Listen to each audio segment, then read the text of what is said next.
a corporate governance contributor, corporate governance professional rather than a SEBI general manager itself. As far as this ESG is concerned, it's a very hot topic. No doubt, it's a very hot topic today. Everybody is clamoring.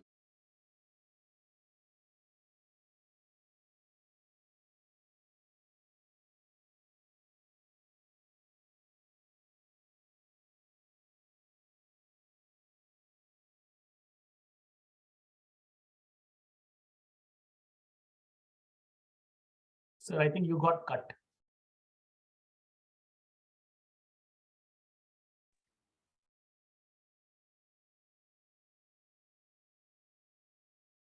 So It's should I bandwidth. start?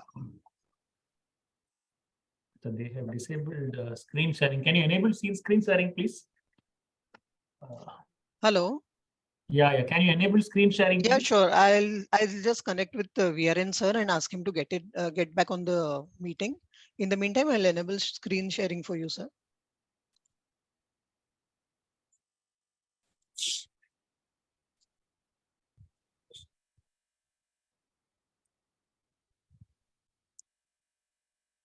Good morning, Ramesh. Good morning. Nice to see you. Are you able to hear me? Are you able to hear me now? Yeah, yes, sir. I think you got cut in between. Yeah. Sorry for that. Now, ESG is a very hot topic today. I mean, ESG is, frankly speaking, I mean, apples were falling down even before Newton said it. Similarly, ESG has been a concern for all the well-meaning corporate governance professionals and all well-meaning companies all through the life.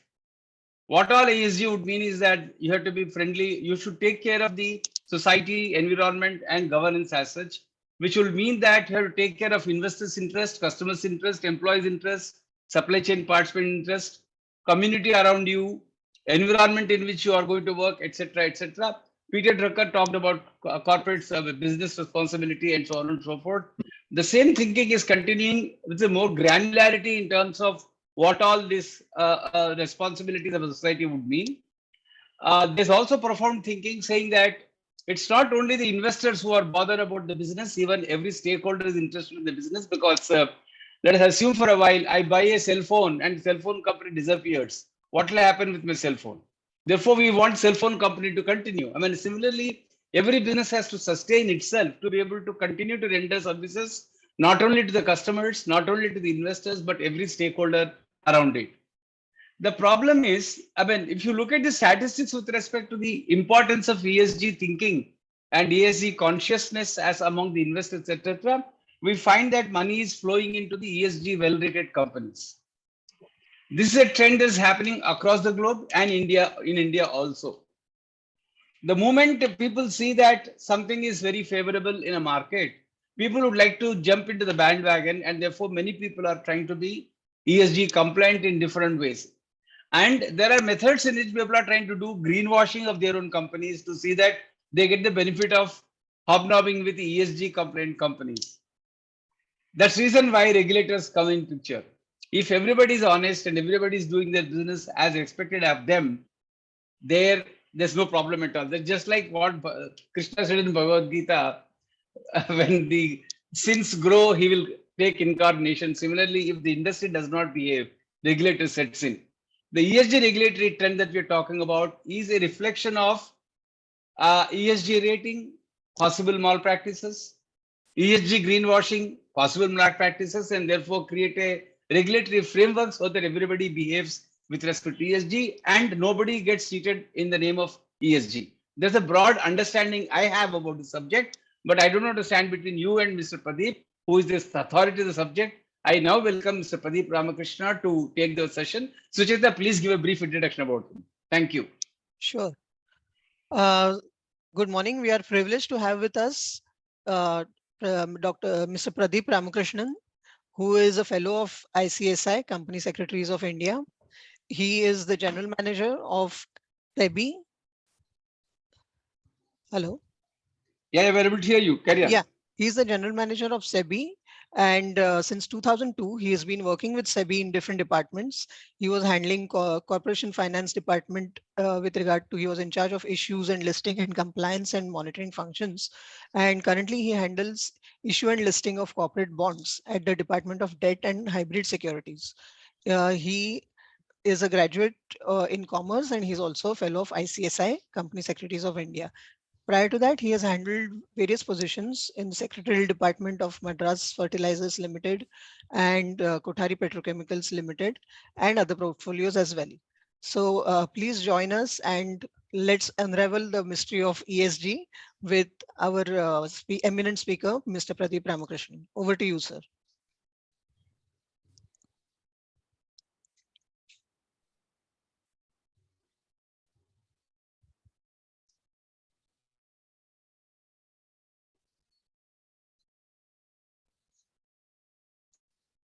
Sucheta, did you unmute?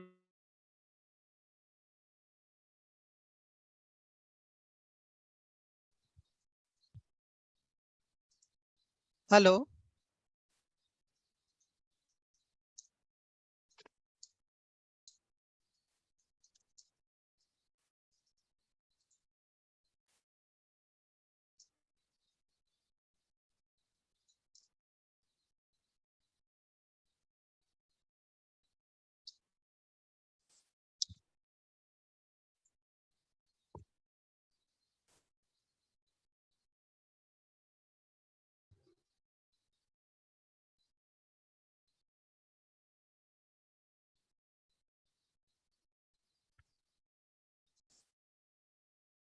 He's back.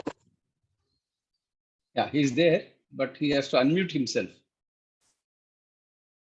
He has to unmute himself, or you unmute him, please. Hello. So I think everyone, I don't know whether this problem was with everyone. I think my link got cut. Now we are able to hear you. We are able to hear you now very clearly. Yeah. Go ahead, please. Okay. So then without much, wastage of time, I'll just start because I think I'll also have to leave a little early. Okay. So now this is I hope you're able to see the presentation on the screen.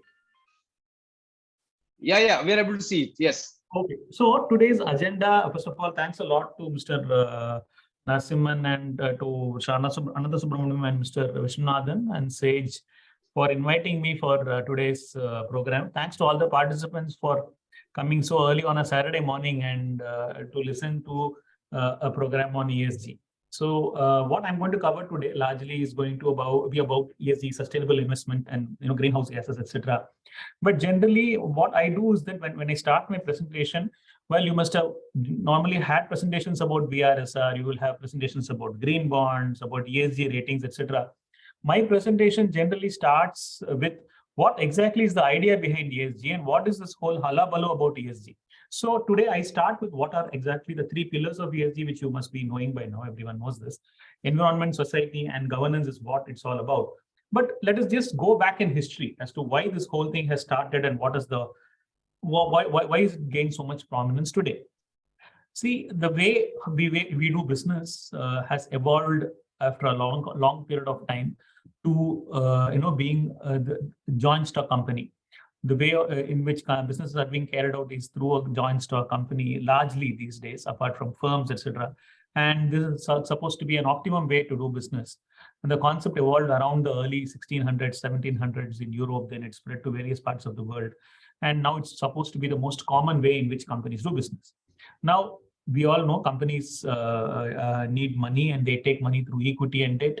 And when they take money through equity and debt, there are ways in which they do from the public or from the different stakeholders, other shareholders, investors and angel investors and whatnot. So essentially, any person who invests in a company only wants more bang for the buck, right? So they want more money out of it. Obviously, if I'm going to put 1 rupee in a company, my initial immediate reaction would be how much am I going to get out of it? Otherwise, why would I be investing in the first place?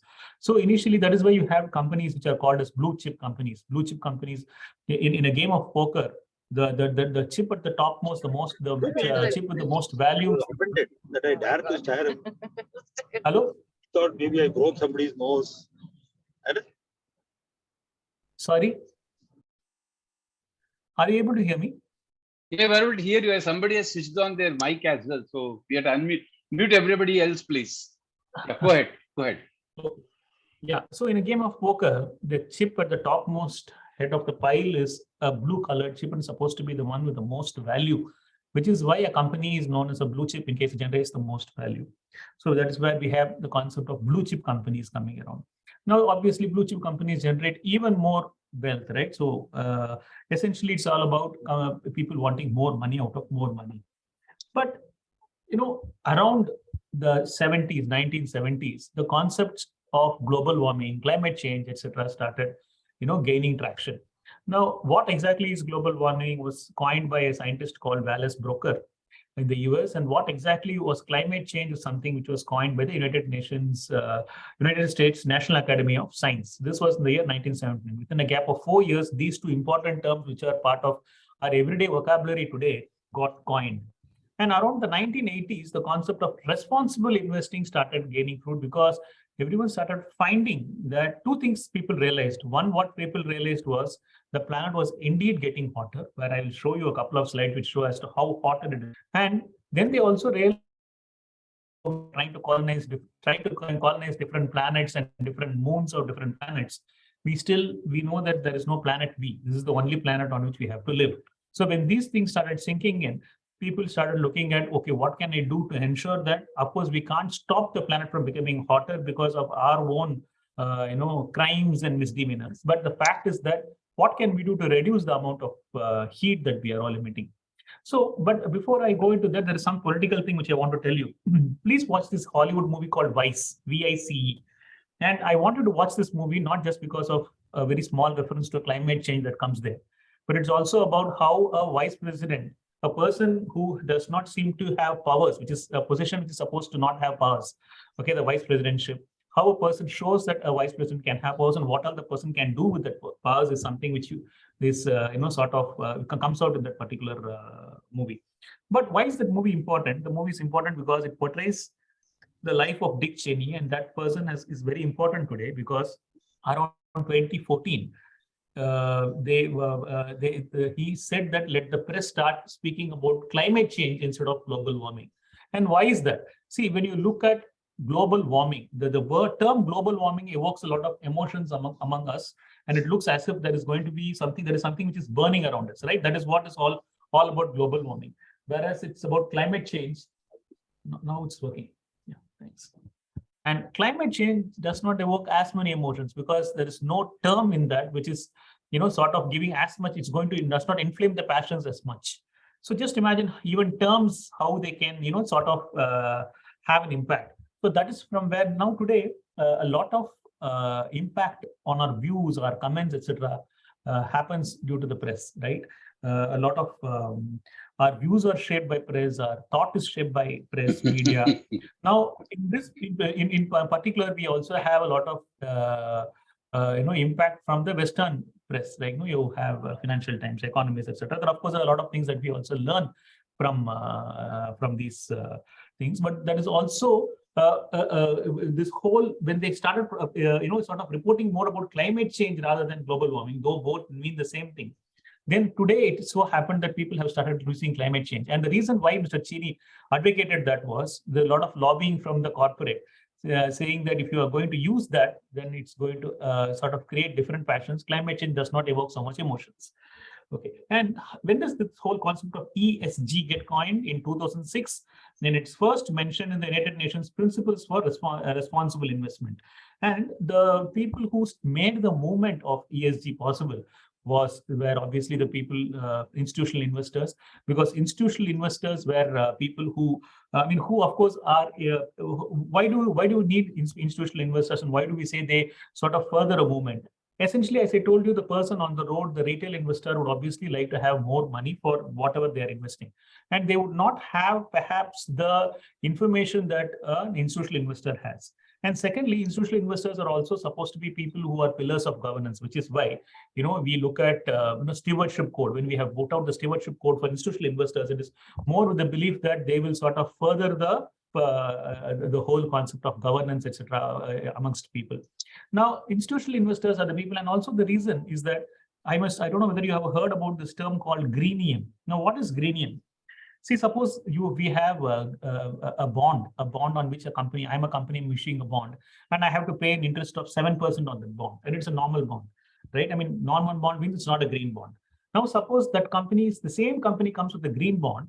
The people who are investing in a green bond, who will be sort of, they would like the principles behind the whole concept of investing in a project that is green, which is contributing to the betterment of the earth, or probably contributing to sustainable finance, sustainable business. So they accept a lesser premium on a particular bond, okay, on a particular mode of investment. So they're saying that, okay, I know and I understand that I will be getting a lesser premium, and that lesser premium is known as greenium. For example, if the same brown bond is issued at 7%, a green bond will be issued at 6%, that making that 1%, which is going to be for the benefit of the company, which the institutional investor out of altruism is willing to forego. Now, these institutional investors are the people similarly who sort of push this whole thing from wealth maximization to responsible investing, which is why you must have looked at a lot of governance material.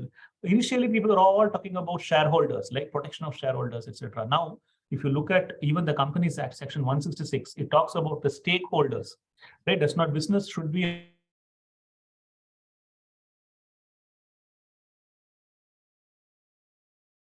and the company also needs to ensure that it is responsible to all of them. So that is from where the whole concept of institutional investors pushing responsible investing and ESG, for that matter, continues. Of course, there are some institutional investors who indulge in doublespeak. On one hand, they want to save the Amazon rainforests.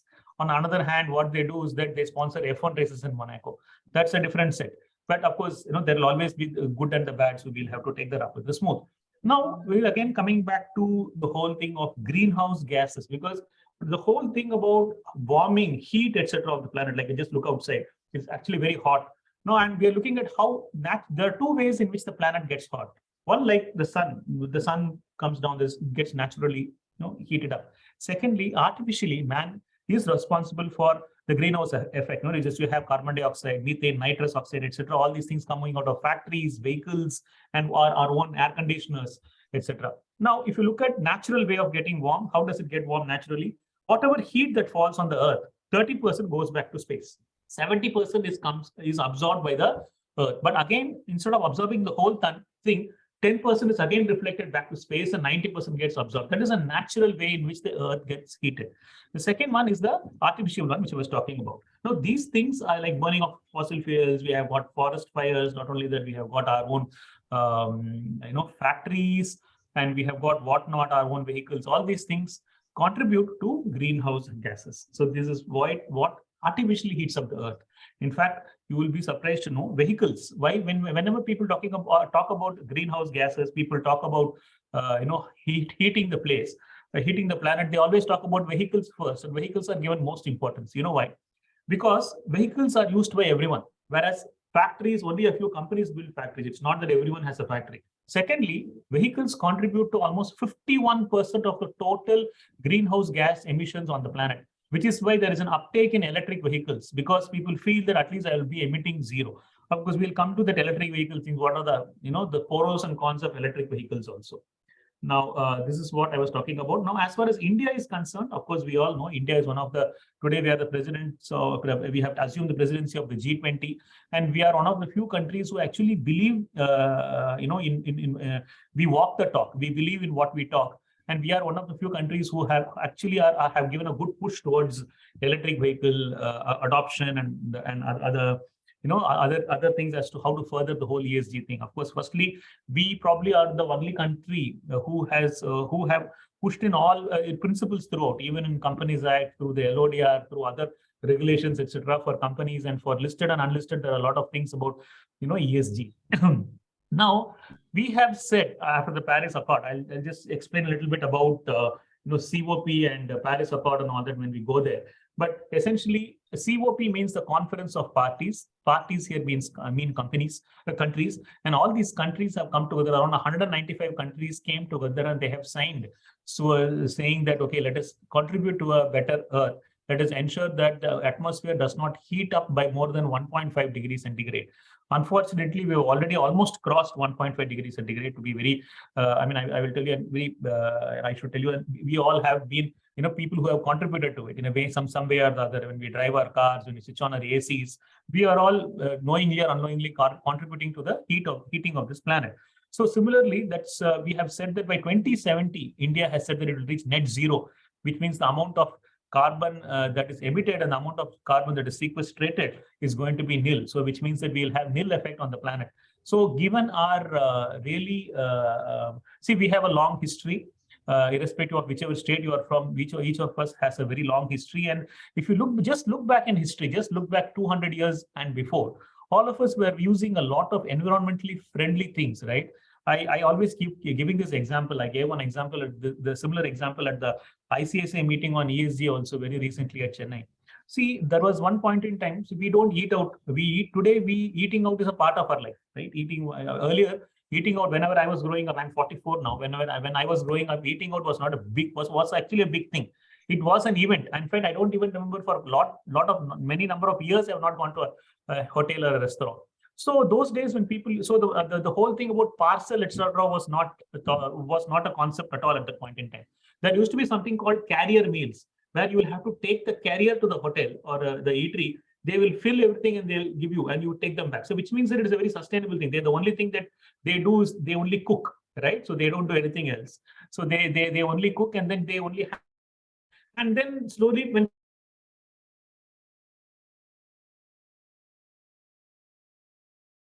call that in Tamil as Mandara Elai. Okay, I don't know what exactly we call in the other languages, but it's obviously we all have had sustainable practices in each of our states. Just assume an idli is being put along with chutney in that particular leaf, and it is packed with newspaper, and there will be a cotton. They will tie a knot in the top cotton thread, and then they'll give it. So this is how it used to be packed. So what we'll do is after you eat, you can throw it, and assuming that someone even throws it carelessly, which a lot of Indians are habituated to doing, it does not destroy the planet. And earlier, I remember whenever we used to go buy vegetables, we would automatically take a bag in our hand. Okay, it used to be a cloth bag in our hand. Today we are habituated to getting that 50 micron plastic bag from the person who sells vegetables on the road and fruits on the road. So we don't take it upon ourselves to do it. Right? Once that disincentive comes, when they say that no, you have to carry your own bag, or you're going to pay 10 times the amount for a plastic bag, then only people do it. There are some shops who do it, but largely it is something which we have to sort of seep into our lives. Okay, so that's how we sort of contribute. Now, let us come back, and we have said that our renewable energy sources should increase. See, today, most of our electricity, the reason why people talk about electric cars not actually being contributing optimum to the planet as far as countries like India are concerned, is that almost 70% of our power still comes from coal.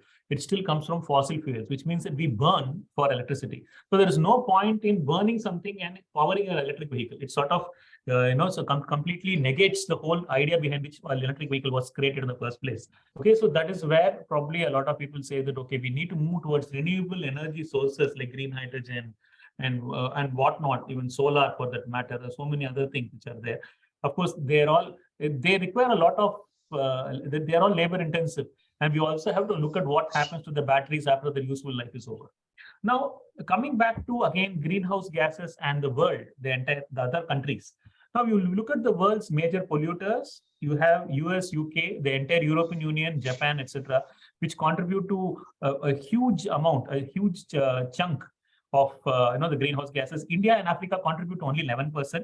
And for almost 150 years, we contributed only 4% of the world's pollution emissions. But the thing is that the fact is that the reason why we have to be afraid is because of this slide. If you look at point 3, where India is now the third largest polluter in the world. And it will not take long for us to actually cross the other countries. A, because of our population. Secondly, we are industrializing rapidly and probably not as sustainably as we would have liked. Now, as far as emissions are concerned, whenever we talk about emissions, the BRSR talks about emissions scope 1, scope 2, scope 3. If you are a company that has a factory under the Factories Act, you will have to sort of report these under the the Air Act, the Water Act, etc., the Environmental Pollution Act, etc. Now these now what are they? Now you look at scope 1, scope 2, and scope 3, and they have been sort of arranged in this order for a reason. Now, scope 1 is the most important, which you have to compulsorily report. And these are all things which you cannot do without, like when you are starting a factory. Okay, and when you're starting a factory, there will be some emission, obviously. Suppose I have a sugar plant, obviously there will be water pollution, there will be air pollution, right? So this is something which is sort of intrinsic to the particular business. Now, scope 2 is something which can or cannot be avoided. Like it's in the 50-50 bracket. Like, for example, you have AC, you have steam. Okay, in cold countries, you buy heat, etc. So these are all scope 2. Scope 3 is something which is eminently avoidable, like business travel. Okay, and a lot of e-waste is generated, just gets thrown in the amount of plastic that you use. This is coming under scope 3. Now, under the BRSR, scope 1 and scope 2 are compulsory to be reported. Scope 3 is optional. In certain other countries, particularly the Nordic countries in Europe, scope 3 is also compulsory to be reported. Now, before I get into electric vehicles and nuclear energy, I would also want to talk to you about sustainable investing. Now, as I was talking to you about institutional investors. So institutional investors are the people who have sort of moved the world, moved the needle rather, as far as the ESG and sustainable investing is concerned. There is also a growing awareness. So I would also like to talk here, probably it's a more appropriate place to talk about green bonds, which is a framework which SEBI brought in recently. Now, we brought in the first green bond framework quite some time back, 7 years back, but there was not much traction. Now, the same Indian big conglomerates are willing to go and take green bonds outside, but they have not launched green bonds in India. Now, we found out certain reasons. We discussed there is need for more bond framework. And there is also a need to have something that is a lot more acceptable, because when you have investors around the world, they look for a similar form of definition of green bond around the country. So, okay, so you have two types of principles for any environmentally sustainable thing. So first, you have granular principles, okay, granular rules. Now, your pollution should not go beyond X, your water pollution should not go beyond Y, then only I'll consider that sustainable. The second one is a principle-based definition of green, where I only talk about broader things about clean transport, clean fuel, sustainable fishing, okay, and solar energy and whatnot. So we are in the second bracket because the fact, if you look at the COP26 decision that we took, we and China managed to convince the other countries that all countries cannot be proceeding similarly towards sustainability, because there are countries that are sort of developed, there are countries that are developing, there are countries that are not developed at all. Now, what we are doing, we are in the second bracket, we are developing. So we need to ensure that there is quality of life for all the others, because the United Nations Sustainable Development Goals also ensures, says that you have to take care of so many things like sanitation, water, women, children, and whatnot. There are almost 17, 18 different things there. So those things also need to be there. We also need to ensure that there is the people also advance in life. For that, we need advancement as regards industry. But what else can we do? So we have to ensure that we move towards this sustainably. So we said that while we will not be able to phase out fossil fuels, we will phase down fossil fuels. Okay, so there's a difference, right? Phasing out and phasing down. So we and China, we said that, okay, we will phase down. And because of us, we were able to, the COP agreed, because largely it was about phasing out completely. So we said that obviously we will want to phase out one day, but now we'll look at phasing down. Now in COP 27 at Egypt, it was also decided that the countries, other countries, developed countries will create a fund. And this fund will be used to help the underdeveloped countries and other countries who have been impacted by the pollution, right? See, largely, if you take certain bigger countries, if you look at other dirty work to other countries so that their country remains clean. Okay, so now what is happening is that when you look out in India, when you see a cricket match being played in India at the Ferozshah Kotla, you'll have to strain your eyes to look at the ball because of the haze. Okay, and that haze is happening because of the air quality in India not being so good, because a lot of this, the dust and factories, etc., running around. Okay, so these are the things that we want to change. We want to move towards sustainable business. Now, I'll take just a few minutes to talk about the biggest alternative to vehicular pollutions that we have all talked about. Of course, there is something called the ICE car, right? Internal combustion engine, as they talk about. And then that is what you call as a petrol car or a gasoline car or a diesel car. Now, an EV car, that is an electric vehicle, is something that is touted to be the next alternative. And it generally contains, the components of EV or you have nickel, and then you have cobalt and lithium. These are the three important things that are part of a particular EV battery. Now, the problem with this is that, of course, the good thing is it's clean. There is no noise, there is no emission, etc. The maintenance of an electric vehicle is so easy. There are only 12 spare parts. There's nothing. You don't even, if you buy an electric car, if you buy an X1 EV today, or a Mahindra XUV 500 or MG Hector EV today, or you need not take it to the factory at all for servicing. There is no need to service anything except the regular battery maintenance. And batteries today have a 7-year, warranty. But when you compare that to a petrol vehicle, it has got 350 spare parts, which means it requires a lot of maintenance.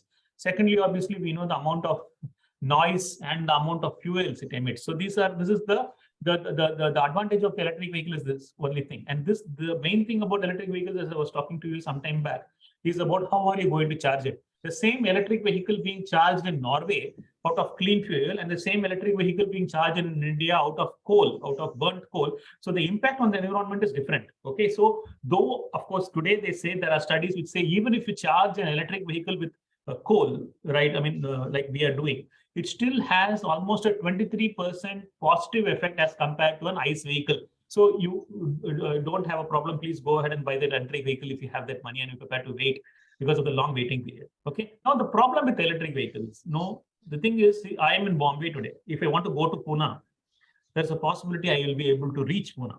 But what about coming back? I can't do that. I have to charge it. And charging, there are certain cars which have fast charging, certain cars don't support fast charging. And even if they support fast charging, they say that there's a possibility that the battery could get depleted. Fast charging, this battery's life. So there is another problem. And slow charging, you have to charge it through the entire night. So you can't drive a car with one eye on the speedometer all the time, right? So that is the problem as far as EVs are concerned. Of course, charging stations have increased. The Indian government has brought something called the FAME, Faster Adoption and Maintenance and Manufacturing of Electric Vehicles scheme. So the FAME 1 was launched now and it got over. FAME 2 has been launched where the government has said it is going to give lesser subsidies. Okay, for example, today if you buy a scooter, an electric scooter, it costs 1.4 lakhs. The government gives you a subsidy of 40,000. So it's almost on par with an ICE scooter. An ICE scooter is almost 1 lakh today. So the trade-off will be that the charging is something which you'll have to bear. But the advantage is that you will be obviously contributing to the environment, and you have to only plug it. There is no cost of fuel running the whole thing. So there are no trips to the petrol pump at all. So this is the advantage of it. Of course, almost 5 lakh electric vehicles have been supported till date because of the scheme by the Ministry of Environment.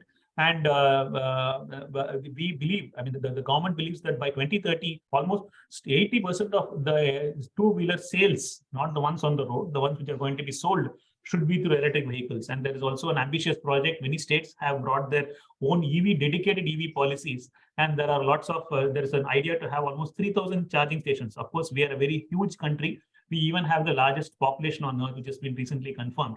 So we need to ensure that. Now, just looking at the social part, we talk about ESG.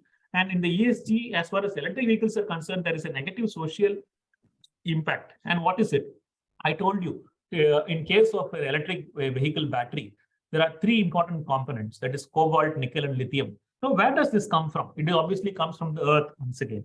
Now, of course, recently we were all very happy when India found almost 7% of the world's lithium deposits in Jammu and Kashmir. Of course, it will take 3 or 4 years to extract it and bring it out, but it is something which will help future plans for India to move towards the EV, move forward in the EV race. Now, half of the world's cobalt comes from Congo. Indonesia, Australia, and Brazil have a lot of thing about nickel. The world's thing, something called lithium triangle in South America. Okay, this lithium triangle is about Bolivia, Chile, and Argentina. They hold 75% of the world's lithium, and Australia also has got very large deposits of lithium, though it's not in the deposit form, it's in the rock form. So extraction is a little difficult. Now, countries like China, who have that acumen to look forward, right? That is why you need to always look forward. Risk management is important. They have bought a lot of these mines in different countries. Now, if you go to Congo, if you go to Australia, the people who own these mines, many of them are Chinese. So they have been able to sort of capture, which is why China is the world's leader as far as electric vehicle manufacturing is concerned. Almost every other vehicle that is sold other than your Teslas is largely about, a buy it or whatnot from China. So that is why it is, China is actually leading the EV race. Now, the problem with recycling, as I told you, negligible batteries are getting recycled. It's very difficult to look at a battery that is getting. Today, we are in the first phase of EV, which means that we have not crossed the 7-year cycle, after which what will happen to the battery is something which we don't know, because all these batteries need to be removed and fresh batteries need to be stuck onto the vehicles. That is why if you look today, if you look at scooters, many of the scooters have started coming with removable batteries, because the warranty of a scooter battery is only 3 years, as opposed to a 7-year or 8-year warranty on a car battery is only for 3 years, which means that after 3 years, you will not, the warranty expires. The battery can continue, but it's just that the warranty will expire. Okay. Now, then we go to the problems. Now, I told you that the most of the raw material for the batteries comes from these parts, particularly, for example, if you take Africa. Now, the problem in these places is that now, since there is a lot of mining, please watch this movie called Diamond, Blood Diamond, and you can actually forget the diamond there and place lithium there. The story is the same. The reason why I want you to watch the movie is that it shows what exactly can happen. There is substance abuse, there is violence, and there is food and water insecurity. All your arable land is actually dug up. Okay, so Congolese people, unfortunately, have to even cross over to Zambia for food. Just imagine the social impact. Okay, not only the environmental impact, because obviously there will be a lot of waste generated. There will be a lot of the crop yields are nil. The water is all gone. Water is contaminated, and it causes respiratory problems. And mining is obviously a very stressful job. Okay, and it is unfair and stressful. That's what they say. So these are all issues which come, the social impact of that EV mining. And this is how, whenever next time you drive your electric car, just look at where some. Okay, and the next one which I want to talk about is nuclear waste, because nuclear energy is supposed to be the other energy which can be clean. But the problem with nuclear energy is that it takes a long time to decompose. None of us will be able to live for 3 lakh years, because that's how long it takes to decompose nuclear waste. Now, we all know recently there have been, within a span of the last 30 years, 25 years, we have had the 2 biggest nuclear accidents. One was Chernobyl, the other one was Fukushima. And very unfortunately, I think a lot of people died. There are a couple of documentaries on Netflix. Recently, Hotstar has brought a documentary on Chernobyl, which I would request the audience to watch again. So in the course of this entire presentation, I'll give you the names of a few movies where you can probably watch and understand this thing better than what my presentation can probably convey to you. Okay, now as far as nuclear reactors are concerned, now there are many countries like Germany, France, etc., who are looking at closing nuclear reactors. But unfortunately, one big event happened in February 2023, which has impacted us all. And that is the Russia-Ukraine war, which has led to a lot of energy shortage in Europe, which has again led to these countries reopening their fuel and coal plants. Okay, and recently India was also in the news, because we take the crude from Russia, we change that to we change that to oil, and we export that oil to Europe. And recently our foreign minister also had an issue when he said that this is obviously not Russia's oil, it is India's oil, right? So this is something which is happening of late. Now, when you look at nuclear, why is nuclear fuel, the other side of nuclear fuel is this. Now, the only way in which nuclear fuel can be recycled is that it can be changed to vitrified glass. And that takes a long time to do. I'll give you why there is, it's long, because if you look, there is a place called Sellafield in the United Kingdom, where almost 10,000 persons are employed to clean 140 tons of plutonium. At the present range speed, it will take 100 years. It will cost $100 billion US. Just imagine this, just the fate of one plant. Okay, and so the only other way in which all the countries have found is just to dig deep in the earth and bury nuclear fuel, decomposed thing. But we really the waste. We really don't know what will happen to it. That is why many villages which are close to the places where they wanted to bury, like for example, US wanted to bury in the Nevada desert, they started raising a stink saying that no, it will affect us. And then so government is not able to bury it. They're just keeping them in sealed containers as of now. The 2 other important things which I want to talk to you about, as far as again environment is concerned, is plastic and water. Now, plastic, we all know, it was invented almost 160 years back. And the first man-made plastic was invented by a person called Alexander Parks. And the first commercially available plastic was invented in 1907 by a person called Leo Baekeland. Now, today, we can't imagine a world without plastic. I'm just having a plastic bottle in front of me as I speak. And there's plastic all around me. Okay, and there's also this very nice song, no, World of Plastic. No, the same way, we are actually living in a world of plastic. It's plastic everywhere. Plastic is actually good for a lot of things. It helps us carry food, particularly the food industry. It ensures that food remains safe. It can be transported over long distances, etc. We can carry our water and whatnot. It also can withstand some amount of temperature. Hello. Hello. Hello. Hello. Hello. Hello. We can hear you. Hello. Yeah, Yes, sir, we can hear you, you. sir. Please continue.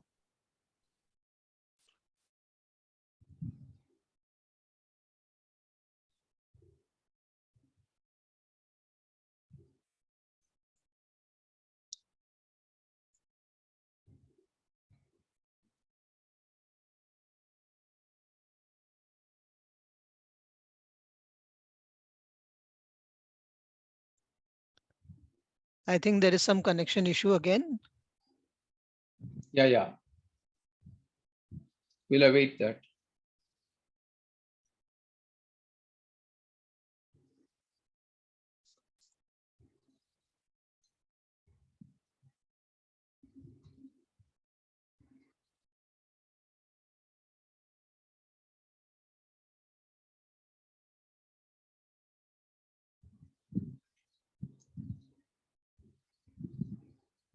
Hello?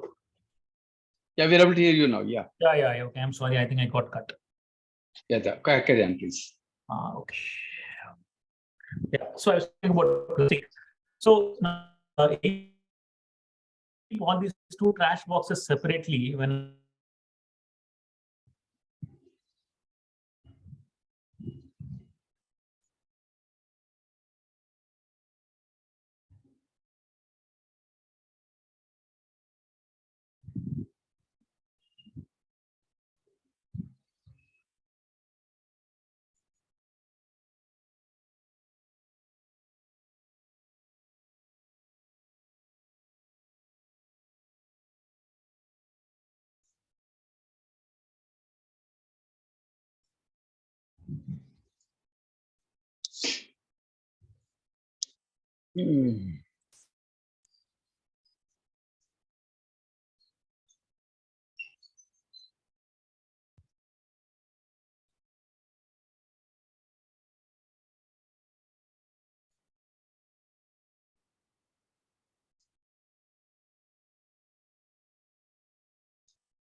Unmute yourself, please. I'm sorry, I think I'm getting cut repeatedly. I don't know what's the problem. I'm sorry. We're talking about plastics, Mr. Ramakrishnan. Yeah. So, but the person who takes plastic from my particular home, and of course all our homes, they just take it, they dump together and put them in the Deonat dump yard. So there's no point in segregating plastic and non-plastic in India today because it's all gets dumped in one place. So that is why most of the 80% of the plastic that is trash today that finds itself in landfills. Okay, the biggest irony is that the COP27, that is Conference of Parties 27, was sponsored by Coca-Cola.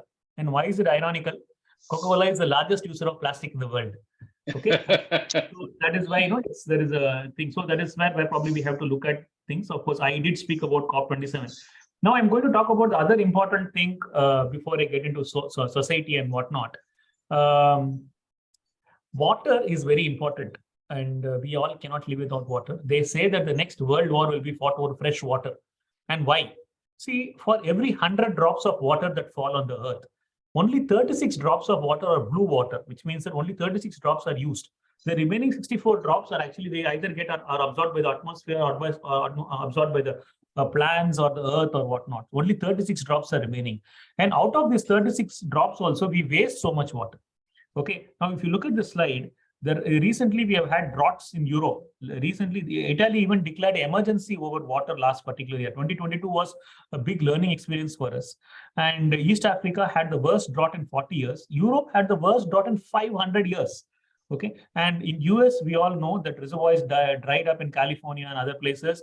There were a couple of towns, I don't know if you watched these documentaries, when they bought bottled water. The entire town bought bottled water because they did not have water. Okay, and India is the largest user of groundwater in the world, and thankfully India is also blessed with so much water, but we waste water. You know, out of 100 drops of blue water, we waste 92% of that. Only 88% of the water actually goes to catchment. I'll give you, for example, my city, Chennai, which is almost twice the size of London. It receives twice the rainfall as London, and 4 times as Los Angeles, but the water bodies have shrunk by almost 4 times. You know, one fourth. They're now only 1/4 of what it was almost 125 years back. Okay, in 2015 there were floods in Chennai. In 2019 we had a day zero when the city ran out of water. So, which means that we are not, we don't do it properly. We really don't manage water properly, and there will be a day, because we just look up at in June, for example, in Bombay, we assume that it will certainly rain. Assume that for 1 year there is no rain in June and July. What will happen? Right. So we are all looking at the because there are, of course, we are looking at different things, like, for example, the Middle East has desalination plants, etc. But they are all very expensive. It's not easy. Like in Chennai also we have desalination plants, but they are very expensive and they can only serve small communities. So there's other issue, which is why there is a need to save water. So there are a couple of other things which I want to talk to about red meat and environment, which I may not have much time because I have only 20 minutes more. So the red meat and environment is something which certain companies are trying to combat. Why? Because 15% of the world's carbon emissions comes from the red meat industry, which is why recently many companies have started investing. Big investors like Bill Gates have started investing in companies like Simplicity Foods and Beyond Meat companies. These are all companies which try to make meat from plants. It has the same texture, etc. of meat. Obviously, a person who eats meat will be the best judge of whether they're able to mimic the taste and texture of meat. So that is the issue. Now, I want to give you an example of Australia, the S part, which is very huge. India is supposed to add 1 Australia every year, that is population, to its population. But Australia is very vast, and 25 billion Australian dollars have been pledged for climate action recently by the government, by their government. Today, still almost 70% of their power comes from fossil fuels and coal. And in fact, even many companies from India have coal plants there. But the thing is that recently, they also are blessed with abundant sunlight like India, okay, abundant sunshine. So what they do is that they have increased the amount of renewables. Today, 25% of the houses in Australia have solar power. Okay, and they have a very ambitious target. In just another 7 years, they want 80% of their power to be renewables. So there is a lot of increasing adoption, not only by companies and factories, but also by households. Okay, and it is so happening that the fossil fuels are finding it difficult to compete. Okay, there will be a time when that will happen in India also, I hope. Now, I go to the social issues, the S part of ESG. Just look at the art which I have pasted on the right-hand side of the slide. Now, this street art is by a person called Kevin Lee, who generally provokes people through his art so that the social consciousness is awakened. Okay. Now, this particular, what do you see here? Now, this is an image of a boy, a person, a black boy. And the person, this is actually not, the person is not sitting there, it's actually an art. And this art has been drawn on the footsteps of a metro platform.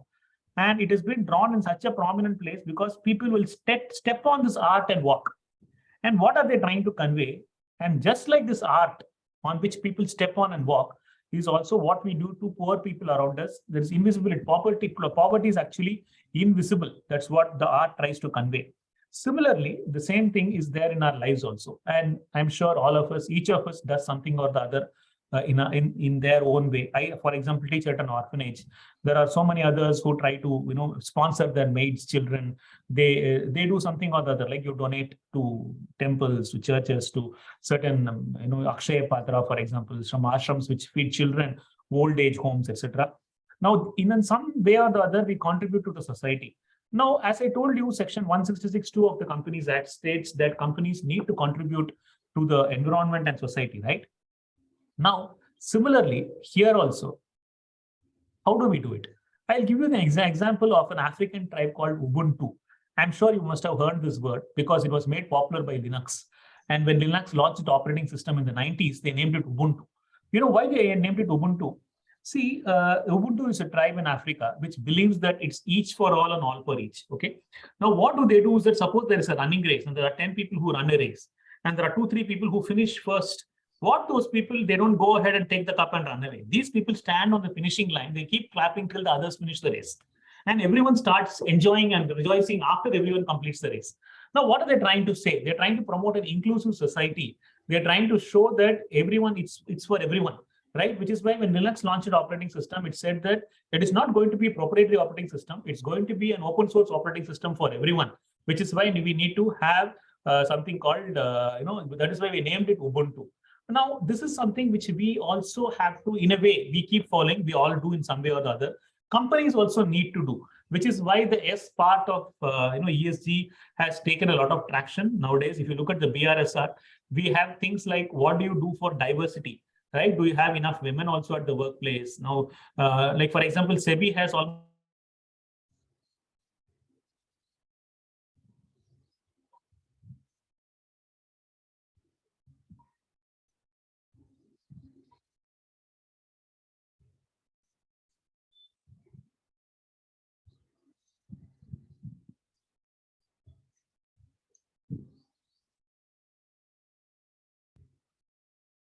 sort of trying to look at how they can sort of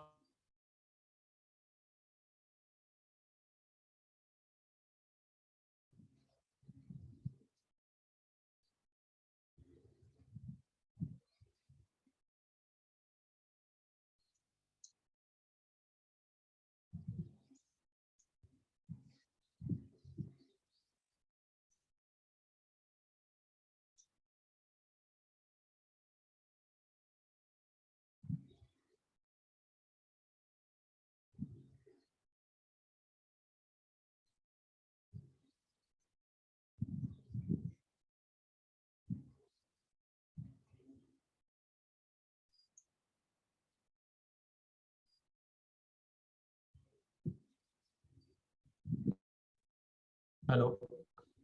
Yeah, we are able to hear you now. Yeah. Getting cut, but I think this is all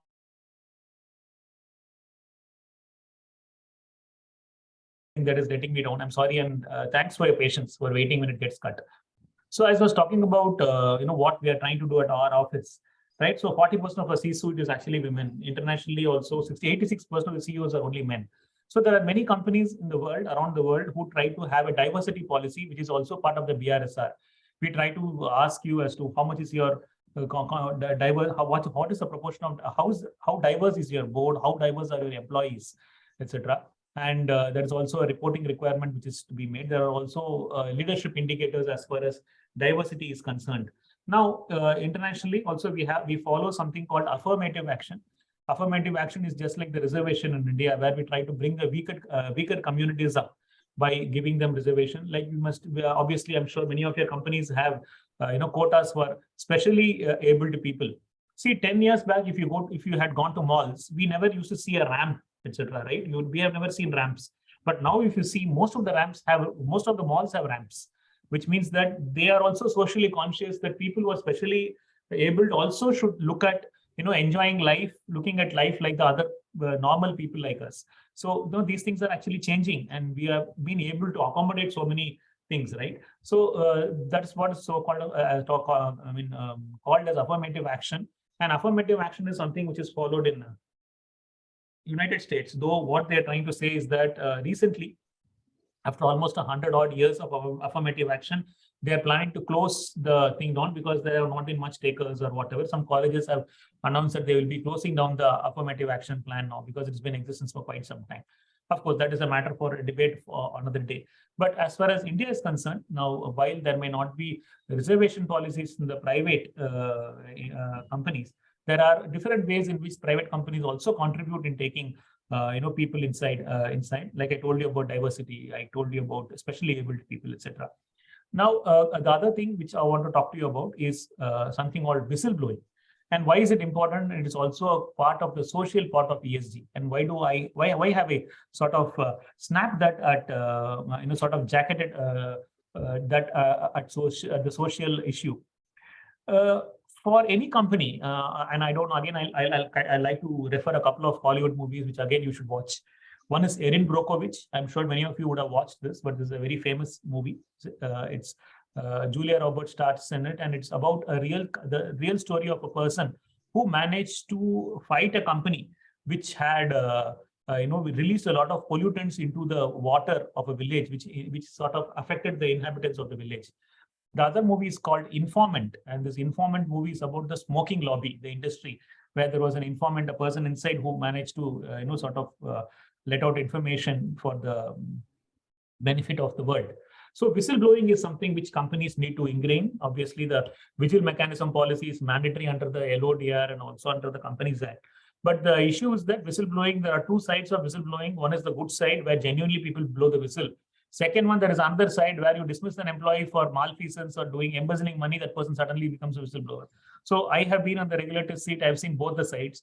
And I would like to tell you that I've seen more of the other side than the genuine side. Okay, and unfortunately, we have to live with it because genuine people are anyway there. Companies, I request company secretaries and directors to take any whistleblowing letter seriously. It's not that every day you receive a whistleblowing letter. Please place it before the audit committee, though it is not mandatory to give access to the chairman of the audit committee. You can probably do it in exceptional circumstances, but please place it before the audit committee.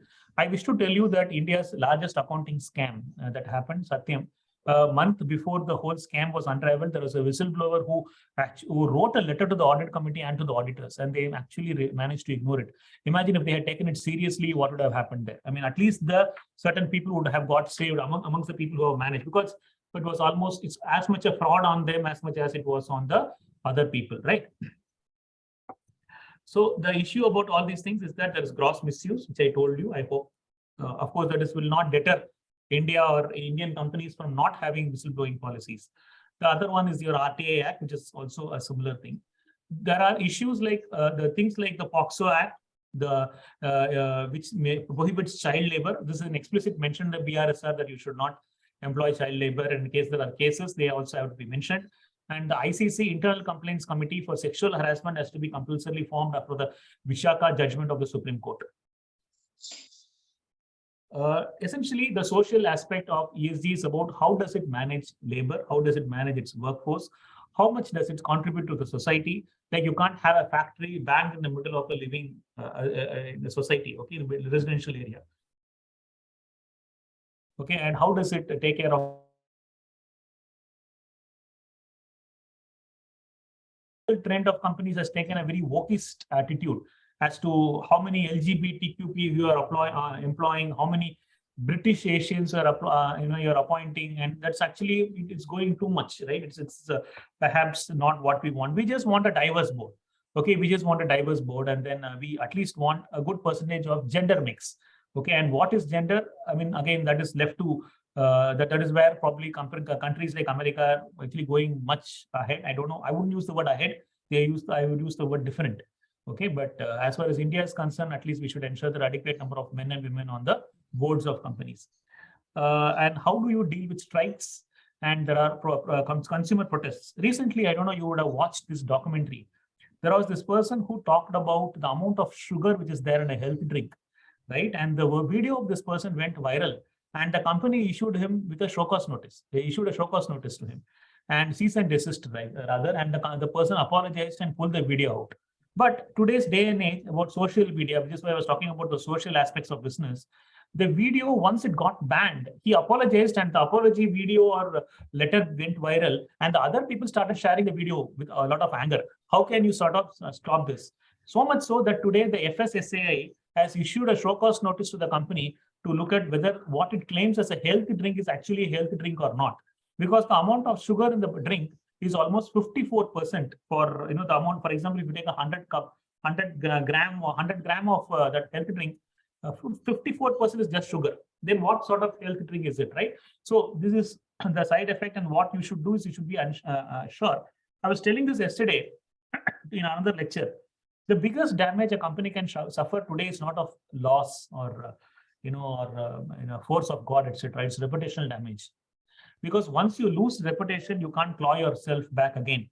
Okay, so that is something which companies have to understand. That is why they have to keep social consciousness in their mind before getting into, before acting on a particular letter or event or whatnot. Okay, and these are some examples which I will skip because I don't have much time. I would like to talk about green bonds as again. Now, green bonds, as I told you, SEBI's indigenous green bond framework is based on the ICMA framework, International Capital Market Associations framework. And it is a framework which is adopted by the International Organization of Securities Commissions, IOSCO, and which is why, and it's a principle-based framework. India is the only country to define green bonds, green debt securities, and also include blue bonds, yellow bonds, and transition bonds under green bonds. Now, what are yellow bonds? Yellow bonds are where you borrow money for the purpose of installing solar energy so that you phase away coal and other sort of energy. Similarly, blue bonds are ones for the sake of the blue environment, the sea, sustainable fishing, protecting the sea, etc. And so these are the things for which blue bonds are borrowed. And there is something called transition bonds, which SEBI has brought exclusively for the purpose of India. Because as I told you, India is a developing country. If you are moving away from a carbon intensive manufacturing to carbon neutral manufacturing, you can use transition bonds and borrow money for that so that you can the company can become a greener company tomorrow. Okay, so this is all about the new green bond framework which SEBI has brought. As part of the green bond framework, SEBI is the only regulator in the world to come out with specific do's and don'ts on greenwashing. Now, essentially, what is greenwashing? Greenwashing is just lying about what you do and showing that certain things are green when they are not green in reality.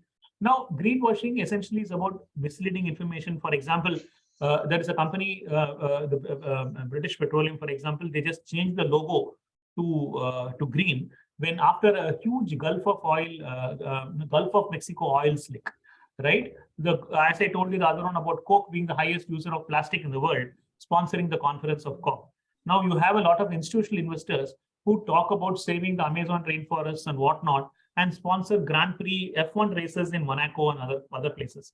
Why do we need fossil fuel based racing today when we are looking at only 10 to 12 more years of fuel left? Right, today there is only 1.65 trillion barrels of fossil fuel oil left on this earth. Okay, which means it will last us only for 20 years. And the person who is going to manufacture it is not going to supply to you for 20 years. The person is going to have it to ensure that that particular country enjoys it for the last period of the last drop of oil. Okay, so imagine after 10 years, you will not be able to buy a petrol vehicle. It will be of no use, right? So that is the reason. So we have to ensure that does not happen. Now, greenwashing, there are some instances which have been brought to SEBI's notice also. Companies that are not green, which are masquerading as green. So that and these do's or don'ts are essentially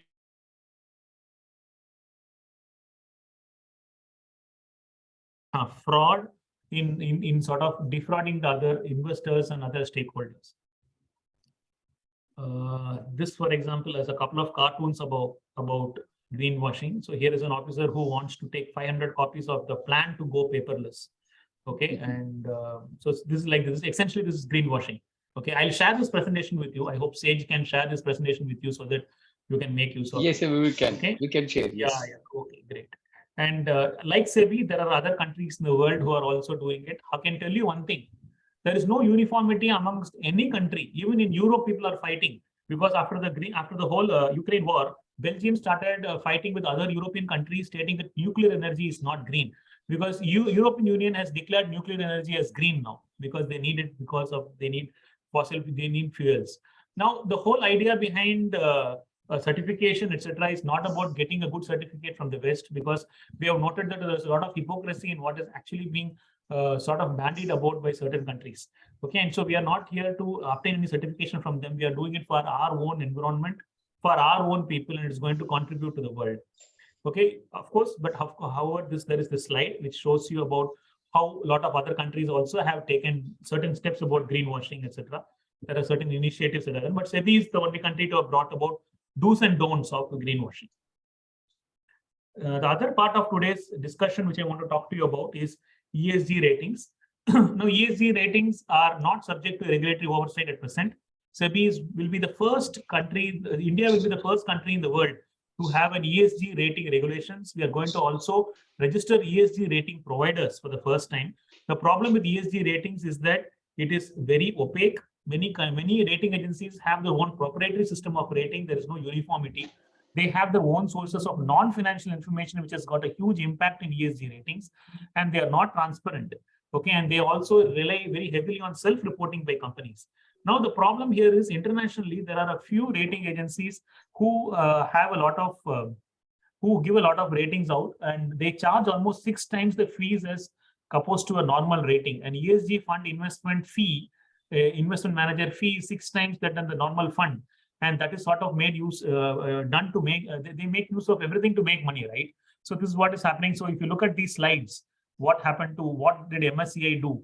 When the green buildings of a particular construction company came down by 0.4%, the ESG rating should come down, but it didn't come down. And the citing good corporate behavior, their rating was upgraded. Similarly, JP Morgan Chase is the largest bank in the world. They wrote more fossil fuel related green bonds, but they were given good rating again. Now, there are similar cases as far as other companies like Wells Fargo and other companies like Dollar General Corporation, etc. So we are trying to do something about this. We are trying to bring in some uniformity as far as the ESG rating space is concerned. The rules and regulations should be out anytime. In maybe next 2-3 weeks, we should be having who are qualified to be ESG rating providers and what is it that they should do to get registered with SEBI. So this is just a snapshot of the policy. The final thing, we don't know how it is going to come. So these are international trends. I spoke about green bonds. I spoke about, now if you look at the world green bond issuance on this slide, see how much it has increased. It has gone from almost negligible percentage in 2013, and just last 1 year it has reached almost 16 trillion. See, today they are saying almost 18 trillion of the world's assets under management is green, and probably in another just 5 to 7 years, it will actually go up to double 50 trillion of assets under management might be, ESG funds is what they are saying, and which means there's a lot of, opportunity there. And there is also a need to, it also sort of shows as to why it's important. BRR, I talked about BRR, initially it came in 2011 and the MCA's National Voluntary Guideline was a starting point. Now, as far as the new BRSR is concerned, I have had the fortune once again of being lucky to be present when the whole BRSR report was drafted by Ministry of Corporate Affairs and Niti Aayog.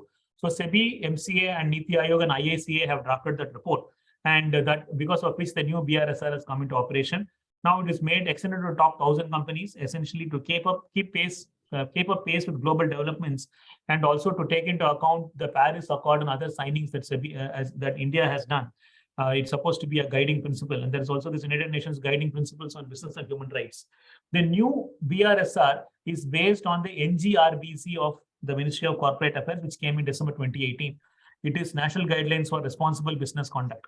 Okay, and the first mandatory report is expected this year, and then we will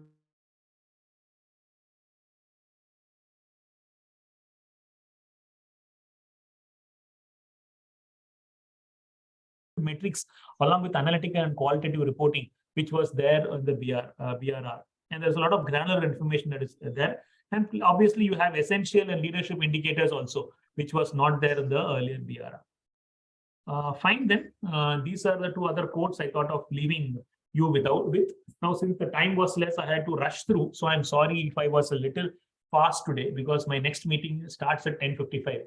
So I have to leave. But if I can obviously take a few questions in case you have, and if I'm able to answer now, I'll answer. Otherwise, I'll come back to you later. Yeah, there's a question from Rita saying that whether you will share the components of BRSR code. So what I can do is presently only there is this press release of the March 29, 2023 board meeting on the SEBI website. Presently, that is the only information available on BRSR core. The final components of BRSR core, essentially, which is all about supply chain companies, and assurances, will be made available in probably 2 to 3 weeks. It will become law. But for the time being, if you want to take a look at what exactly is going to be the BRSR core, there is a consultation paper. There is also a press release dated March 29, 2023. it is easy to find out on the SEBI website. So you will be able to get the components of BRSR core there.